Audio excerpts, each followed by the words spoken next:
Hi, it's Sunday, October 6th.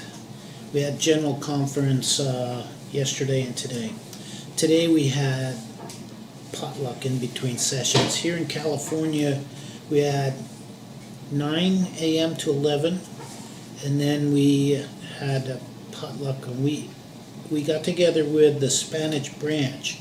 So there were only maybe 10 of us missionaries, but then there were probably 14 from the Spanish branch. So we got some good Mexican food as well.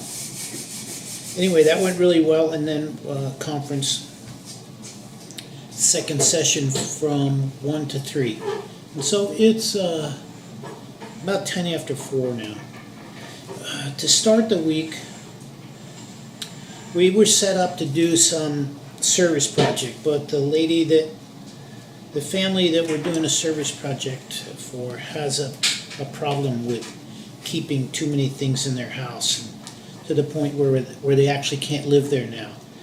And we were doing follow-up to find out when we would come over and start working on it. But they've had time to think about it, and they're a little reluctant to commit. Obviously because they collect these things and it's hard to get rid of them. So if you ever watched a session on TV, Hoarders, that's the kind of thing we're dealing with. We did have a luncheon on Monday from a member of the church. He lives in Winters, California, and he has a chiropractic office in Woodland, and that was really nice. We had 17 elders and sisters there, plus ourselves, plus some other church members. So there was, it could be 35, 40 people there, and it was excellent lunch. And then we just continue with our stuff. On Tuesday we had our weekly district council, typically weekly, and that was very good. It was quite spiritual. One young man that conducted the meeting, he just had a birthday the other day. He's 21. Conducted the meeting, just 21 years old, just totally grown 20. up. Well, he's 21 now. Oh, is he? Okay. And so, very touching. We're just so blessed to be here and be able to mingle with these young people. They're just so committed to sharing the gospel of Jesus Christ with anybody and everybody. They get a lot of rejection, but they grow from it. On Tuesday, we were working on this new initiative with elderly people, and we went to meet with an elderly sister. Actually, it's the stake patriarch and his wife, and it was a great meeting. Showed them what we're talking about. Mostly focused on family history. We talked to them a little bit about computers and telephones, and they might need some help there and might want some help. But we were going there because she is on the board of directors of the Senior Citizen Center in Woodland, and we were going to reach out to the community and help them with personal histories. Judy's cleaning up and just dropped something. So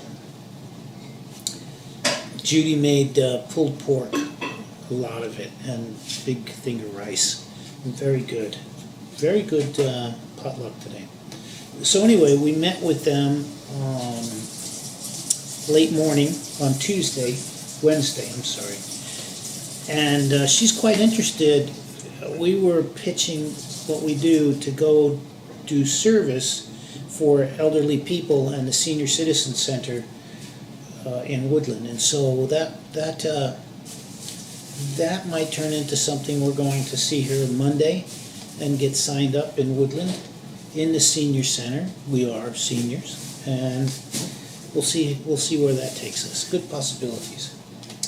Well, most of you know I took the challenge a little over 2 years ago, about 2.5 years ago. Family Search Online was challenging members to do 52 stories, and the idea was to answer one question a week for 52 weeks. Well, ultimately, I videotaped myself answering 80 questions. And so I put it in a book. It's not right here. I don't know where it is right this second, but I bound it, and it's 110 pages long, and it's just answering one question at a time. And so that's the kind of thing we're hoping to help other seniors with, because when you go to look at genealogy, you rarely find stories from your ancestors. And well, when they find them, they'll have a lot of stories. You know, maybe people in my immediate family now figure they know me, and they may or may not look at those. But 2-3 generations from now will be interesting. I have one story from 1947 where a young lady gave a 2.5-minute talk in church and talked about an incident in 1865 that had to do with my great-great-great-grandfather, Sidney Bailey. He lived in Provo, Utah with his wife on a farm. They were building an adobe house. They had cows, so they made butter. They took the butter, I think it was 12 pounds. They were going to go to Salt Lake to get windows for their adobe house. And, of course, there were no railroads and roadways, so they had a team of mules and a wagon, and it was a 4-day trip up to Salt Lake and back. Anyway, on the way back, the temperatures had warmed, the water from the mountains was coming down, and the Provo River was a mile wide, and they had to cross it. And in so crossing, they lost the wagon, the mules, and I don't think it was my great-great-grandmother. I have to think about that, because he got remarried later.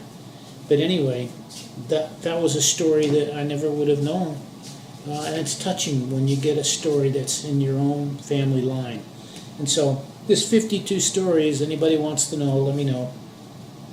But that's what we're promoting. So also on Wednesday night, we have our Gospel Studies class. And there's 3 potential people that we know of that have come before, but none of them came. So we just had cookies and punch. And that was good. Thursday, I had an appointment with the VA dietitian, trying to see if somebody can give me a smart way to lose weight. So far, nobody's succeeded, and I'm still growing. We had 2 appointments for Friday to work on these 52 stories, the personal histories for people.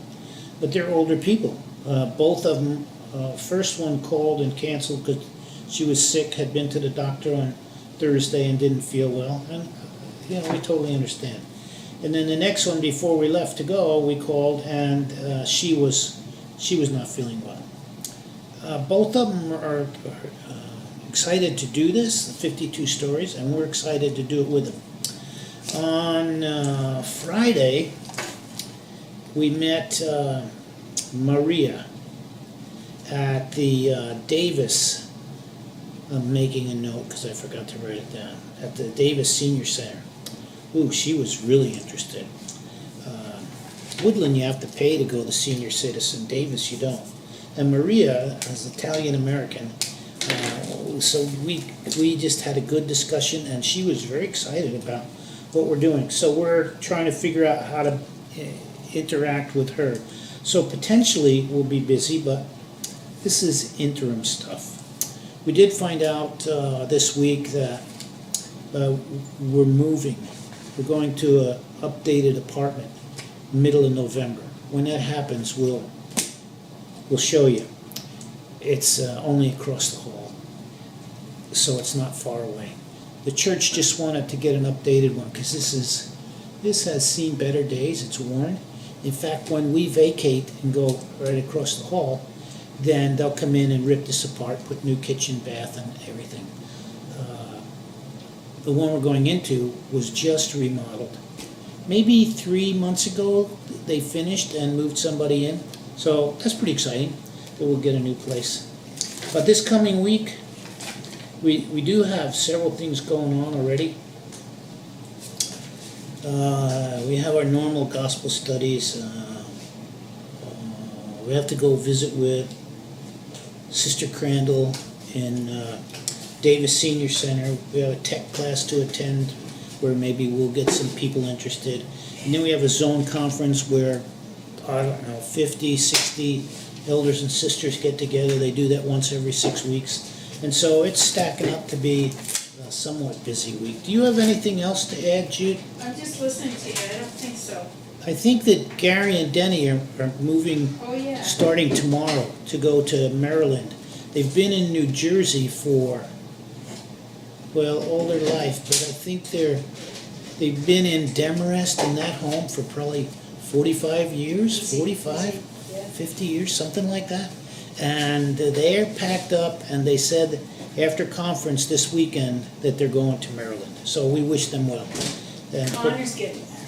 oh yeah, we found out that Connor, let's see, he's Jen and Roger's son, so it's our grandson, and he'll be the second grandchild to get married. He's marrying a young lady named Claire, and that'll happen in end of December.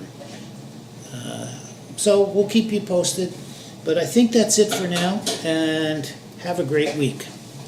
Take care.